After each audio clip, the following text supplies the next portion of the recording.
플레비안 운영자 주의 검을 보냈습니다. 2020년 한 4월경이었던 걸로 기억합니다. 제가 주방에서 음식을 좀 이렇게 하고 있는데 어디서 계속 아이가 울고 있는 소리가 들려요. 처음에는 그냥 그러려니 하고 제 일을 이렇게 하고 있었는데 이 울음소리가 꽤 오랫동안 지속이 되는 것 같았습니다. 그때부터 신경이 이게 예민해지기 시작하는 거예요. 이게 세상이 아이가 어디서 우는 소리가 나면 그냥 우는가 보다 이렇게 받아야 하는데 학대를 당하나? 이런 생각이 드니까 신경이 굉장히 날카로워지는 겁니다. 더 이상 참지 못해서 제가 창가로 다가갔어요. 그리고 도대체 어디쯤에서 들려오는 소리인가 싶어서 밖을 내다보면서 소리가 나는 쪽을 찾으려고 애를 썼습니다. 제가 서 있는 곳에 한 오른쪽 방향에서 소리가 들려오는 것 같았어요. 그리고 아기가 여자아이 울음소리 같았는데 아빠라고 하는 건지 아파라고 하는 건지는 모르겠지만 그 비슷한 말을 이렇게 반복을 하면서 계속 우는데 아이를 좀 달래야 되지 않겠습니까? 그렇게 울면. 근데 아무 소리 안 하다가 계속 조용하다가 소리를 한번 꽥 지르는데 조용히 해! 라고 하는 거예요. 이제 그때쯤 되니까 제가 굉장히 오래 이렇게 저는 이제 오래 참았다고 생각하는 거죠. 계속 심장이 이렇게 벌렁벌렁 뛰는 거예요. 저희 아들은 이제 제 성격을 아니까 이렇게 침착하게 먹는 척 하면서 계속 눈치를 보면서 아유 별일 아닐 거라고 이제 저를 달래는데 도대체 이 부근 어디에 사는지도 모르겠고 뭐 전화를 할 수도 없는 것이고 그래가지고 그냥 창밖을 내다보다가 다시 들어왔다가 이렇게 안절부절을 하다가 약간 머릿속이 까매지는 것 같으면서 동시에 제가 그냥 소리를 막 지른 거예요. 창밖에다 대고 애 안 달랠 거냐? 지금 애기 학대하는 거야? 지금 애가 몇 시간째 우는 거야? 라고 이렇게 소리를 지르는 순간 아이 울음소리가 딱 멈췄어요. 가만히 서서 애기가 더 우나 안 우나 듣고 있는데 조용하더라고요. 갑자기 진짜 조용해졌습니다. 그리고 난 다음에 제가 이렇게 몸이 막 좀 떨리는 거예요. 막 부들부들. 왜냐면 제가 너무 견디다가 그리고 계속 불안했거든요. 근데 그때 제가 느꼈던 오한 비슷한 떨림이 2016년도에 계모한테 학대를 당하고 한겨울에 화장실에 갇혀가지고 욕조 안에서 아이가 오줌을 싼다고 계속 학대를 당하고 하니까 두려우니까 오줌을 쌌겠죠. 원영이 사건 때문에 그 사건이 자꾸 이렇게 기억이 나는 거예요. 이 원영이를 결국은 아이가 더럽다고 하면서 그 계모가 한겨울에 애 옷을 다 뺏기고 얼음 같은 찬물을 들이붓습니다. 거의 바짝 마른 깡마른 몸에 아이가 비명을 질러요. 근데 거기에 또 락스를 갖다 부었죠. 엄마 아빠가 화장실을 들어올 때마다 욕조에 멍하니 앉아있던 아이는 긴장해서 일어서서 자기한테 어떻게 하려나 쳐다보다가 그 사람들이 볼일을 보고 문 닫고 불 끄고 나가버리면 다시 컴컴한 화장실에 갇혀서 욕조에서 한없이 제대로 먹지도 못하고 그렇게 살다가 목숨을 잃었습니다. 저체온증으로 죽었다고 알고 있어요. 그때 그 사건이 제 이 뇌리에 깊이 남아가지고 어디서 애가 우는 소리가 나면 제가 자다가도 잠이 깨요. 그 고양이가 우는 소리인데 아이 울음소리인 줄 알고 경기를 하듯이 제가 일어나고는 했습니다. 불안해서 어디서 아이가 학대를 또 당하고 있지 않을까. 이 불안해서 견딜 수가 없는 거예요. 얼마 있다가 며칠 뒤에 저희 주차장에다가 제가 길고양이 급식소를 차려놓고 이제 아이들한테 먹을 거를 주는데 노란 드레스를 입은 한 4살 정도 되는 어린아이가 예쁜 이 리본도 달고 막 뛰어오는 거예요. 저를 향해서. 그래서 내가 아이 예쁘다 한참 예쁠 나이네 하면서 이렇게 보니까 그 애가 자기 엄마한테 뭐라고 쫑알쫑알하고 하는데 이 애 같은 거예요. 그냥 느낌이. 그때 막 울었던 아이. 아니나 다를까 조금 있다 보니까 그 애기가 무슨 유치원 버스 같은 걸 기다리는지 엄마를 붙잡고 늘어지면서 뭘 달라고 막 짱알짱알거리고 울더라고요. 근데 애기 엄마가 굉장히 피곤한 표정으로 애를 달래는데 애기가 좀 성깔이 있더라고요. 막 찡찡거리는 거예요. 그 울음소리를 들으니까 그제서야 제가 며칠 전에 애기 조용히 안 시키냐고 소리 질렀던 바로 그 목소리의 아이가 이 아이였다는 것을 이제 제가 그때 알게 된 거예요. 아, 그때 그런 생각을 했습니다. 정말로 학대당하는 아이들은 울음소리도 못 내겠구나. 울음소리도. 차라리 저렇게 소리 지르고 울고 뭐라고 할 때는 학대가 아니니까 목소리라도 내는 겁니다. 정인이 사건, 지금 대한민국 전체가 충격과 슬픔과 분노에 빠져있는, 그래서 그 양부모들을 지금 아동학대 과실치사니 뭐니 이런 게 아니라 살인죄를 적용해서 처벌해야 한다고 하는 엄청난 공분이 일어나고 있습니다. 이 사건을 1월 2일 그것이 알고 싶다를 통해서 본격 공론화되기 전까지 저도 잘 몰랐습니다. 저도 어제에서야 이 사건을 알고 지금 이 순간까지 이 마음이 진정이 되질 않고, 더군다나 그 공범이라고 밖에는 말할 수 없는 신고가 3번이나 다른 공간, 다른 사람들이 아동학대가 의심돼서 신고를 3번이나 들어가는 동안 계속 무혐의 처리를 해버린 양천경찰서, 또 양부모의 말만 듣고 학대의 정황이 분명히 발견됐음에도 불구하고 조치를 취하지 않았던 홀트 아동복지, 그리고 이 아이가 분명히 입안에 굉장히 심각한 상처를 가지고 있는데도 불구하고 단순 구내염으로 처리해서 진단서를 써준 그 양부모와 어떤 그 인맥관계가 있다고 의심되는 무슨 소아과 의원, 뭐 이렇게 사회 전체가 15개월밖에 되지 않은, 더군다나 친부모로부터 버려져서 이제야 입양이 되어서 뭔가 온전한 가정을 통해 살아갈 수 있을 거라고 생각되었던 아이를 죽음으로 몰아넣는 다 같은 공범이었던 겁니다.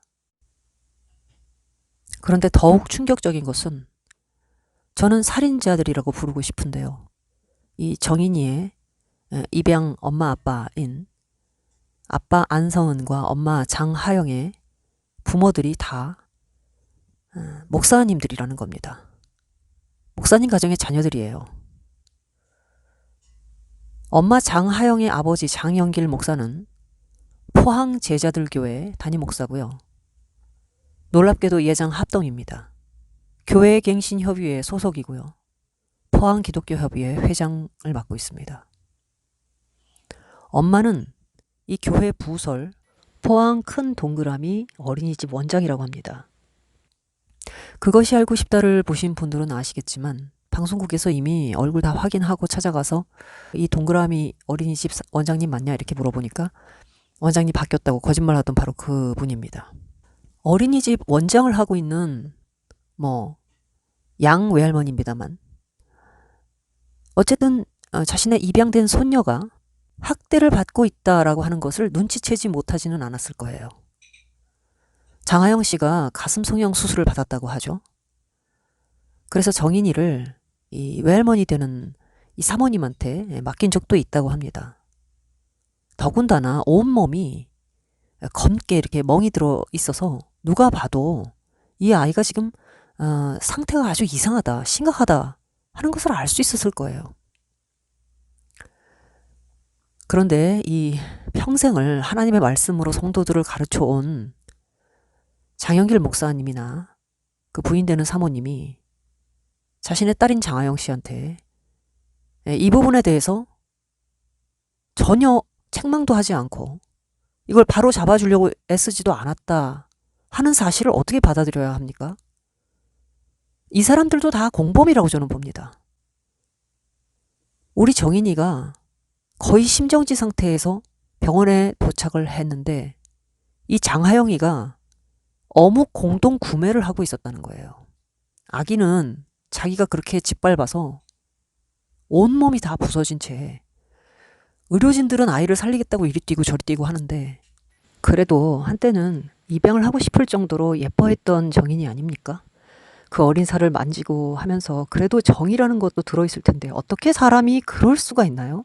그리고 아이가 죽고 이틀 뒤 이 장하영과 그 아버지 장영길 목사와 그 식구들이 그 장영길 목사의 생일 잔치를 했다 그러죠. 와인 파티를 했다고 합니다. 보통 가정에서요, 손녀가 죽었는데 생일 잔치를 하게 될까요? 사람이 죽어나가는데 그 잔치가 가능할까요? 저는 장영길 목사라고 하는 사람도 이게 정상인가를 묻고 있는 겁니다. 장하영은 전 사람이 아니라고 봐요. 그 살인자이기 때문에. 그런데 그 아버지는 자기 딸이 그래도 입양한 손녀가 병원에서 죽어갔다는 걸 모르진 않을 거 아니에요. 근데 어떻게 이틀 뒤에 생일 잔치를 한다고 와인 파티를 합니까? 여러분은 이게 지금 이해가 되세요?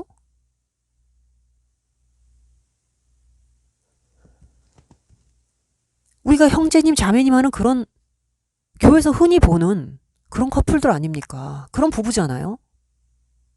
목사님의 자녀들로 성장했고 보수 기독교회, 보수 신학을 가지고 있는 한동대학교 출신들입니다. 배울 만큼 배웠고 하나님을 알고 성경도 알 만큼 알 거예요. 그런데 어떻게 이렇게 아이 하나를 바퀴벌레 죽이듯이 죽입니까? 이 아이를 데려다가 도대체 자기들이 뭐를 얻으려고, 무슨 생각으로, 어떻게 멀쩡한 한 인간, 한 생명을 이렇게 처리해서 죽일 수가 있단 말입니까? 그리고 소아암으로 죽은 아이들이 들어가는 그 공동 묘지가 있다고 해요. 그런 아이들을 위해서 마련되어 있는 매장지라고 합니다. 비용이 들지 않는데요. 이 장하영, 안성은은 자기들이 죽인 아이를, 정인이를 거기에 갖다 묻었습니다. 그 사람들이 이 아이 죽고 쓴 돈은 다이소에서 파는 액자 3,000원짜리가 전부예요. 그리고 아이를 묻고 난 이후에 단 한 번도 찾아오지 않았다고 합니다. 아이가 죽고 난 다음에 장영길 목사의 생일 파티에 모여서 와인을 마셨고요. 물론 아이가 생사를 오고 있었던 응급실에서는 어묵 공동 구매를 하고 있었고, 그 외에도 너무나 많은 말들이 있습니다. 다 옮길 수도 없을 정도로. 이 여자의 엽기적인 행각은 옮길 수도 없을 정도로 많아요. 제가 제일 이 살이 떨리는 부분이 뭐냐면, 분명히 자기 딸이 이 아이를 학대하고 있었다는 걸 알고 있었을 겁니다. 그 부모는. 적어도 그 할머니, 장하영의 엄마, 큰 동그라미 어린이집 원장이라고 하는 그 할머니는 알았을 거예요. 그런데 자기 딸을 야단치지도 않고 말리지도 않고, 이게 가능합니까? 이 사람들 정상입니까? 이 사람들 밑에서 하나님 말씀 배우고 이 사람 밑에 키워지고 있는 그 어린이집 원생들, 그 부모들 다 잠재적 피해자 아닙니까? 이게 어떻게 가능한 일이죠? 코로나 때문에 아이들이 어린이집에도 등원을 못하고 학교도 등교를 안 하기 때문에 오히려 그 학교를 나오고 어린이집 나오면 선생님들이 외부에서 어떤 학대의 정황이나 흔적을 발견하고 신고를 하고 해서 그래도 처리를 할 수 있는 기회라는 게 있죠. 외부에 포착되니까. 근데 지금 그렇게도 할 수가 없습니다. 제가 아까 처음에 말씀드린 대로 소리를 빽빽 지르면서 우는 거는 자신감의 표현이에요. 차라리 엄마의 관심을 끌기 위해서 아이가 성질을 부리면서 울고, 엄마는 애를 참다가 신경질이 나가지고 조용히 하라고 소리를 지르는데 저는 그것도 가슴이 떨려가지고 너 지금 애 학대하는 거냐고 허공에다 대고 막 소리를 지르고, 애 엄마가 놀래가지고 뭐 얼른 애를 달랬나 보죠. 근데 이거는 학대가 아니니까 오히려 울음소리가 난다. 제가 말씀드린 것처럼 지금 우리 주변에 조용한 어딘가에서는 소리 없이 아이가 울음소리도 내지 못한 채 공포에 질려서 죽어가고 있는지 어떻게 알겠습니까? 코로나가 이 모든 사람 사이를 이렇게 막아두고 있기 때문에 확인도 할 수 없고 교차도 할 수 없고 접촉도 할 수 없기 때문에 더욱 심각한 문제들이 어디선가 벌어지고 있을 것이라는 이 불길함 때문에 가슴이 터질 것 같아요. 우리 옆에 더 이상 원영이도 정인이도 자기 딸을, 초등학교 이제 6학년 막 졸업하고 이제 중학교 올라간 딸을 계모하고 사이가 좋지 않다고 아이를 두들겨 패고 교회 헌금 어디다 숨겼냐고 얼마나 아이를 때렸는지. 예, 외상에 의해서 아이가 죽고. 근데 그 아이를 이제 목사라고 하고 신학 박사라고 하는 이 자기 체면 때문에 자수도 못하고 11개월 동안이나 집에서 미라 100골로 만들었지 않습니까? 이응복 목사와 그 재혼한 처 백모 씨 사건이죠. 아버지는 20년, 새엄마는 15년 이렇게 각각 형을 받고 지금 뭐 징역 살고 있습니다만 독일에서 신학 박사 유학해가지고 박사까지 받아오신 그런 분이에요. 신학 박사예요. 서울신학대학교 성결교단이죠. 뿐입니까? 뭐 김영서 작가 여러분 아시죠? 눈물도 빛을 만나면 반짝인다. 9년간이나 목사이자 친아빠였던 남자에게 성폭행 당하고 살았습니다. 이제 그거 책으로 다 써서 또 그런 친족 간에 생긴 그런 성폭력을 상담해주는 그런 새 인생을 살고 있죠.